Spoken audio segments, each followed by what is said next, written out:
Hi, this is Kentucky Governor Andy Beshear. Kentuckians were pleased to hear the news Tuesday that the U.S. Army has decided to station its newest Corps headquarters, the 5th Corps, at Fort Knox. This new mission is expected to officially stand up operations on October 1st of this year. Headed by a 3-star Lieutenant General, the 5th Corps will be charged with overseeing Army personnel and operations in Europe. General? Thank you. Approximately 635 soldiers and their families will be assigned to Fort Knox. 200 of these soldiers will be posted on a rotational basis at a forward operating base in Europe. The Army selected Fort Knox because of its infrastructure and its operational climate. They stress that Fort Knox is best able to handle further expansion if needed, with minimal disruption to existing missions.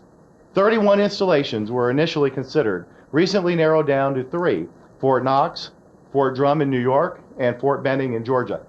The selection was the result of 30 years of planning and decisions made by the Kentucky community, legislative, business, and governmental leaders stemming from Congressional Base Realignment and Closure, or BRAC, actions.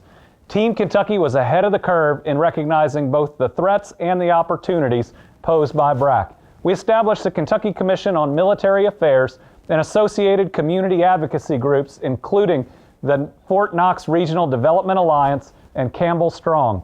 We proactively bolstered the infrastructure of our communities supporting military installations. Department of Defense continues to make programmatic decisions on military basing every year, as does Congress through the annual Defense Appropriations Act process. We must and do remain engaged with the Department of Defense and congressional leaders. Placing a unique 3-star general command at Fort Knox, one of only 4 Army Corps headquarters, clearly demonstrates DoD's commitment to the future of Fort Knox, and this announcement bodes well for welcoming more new missions in the year to come.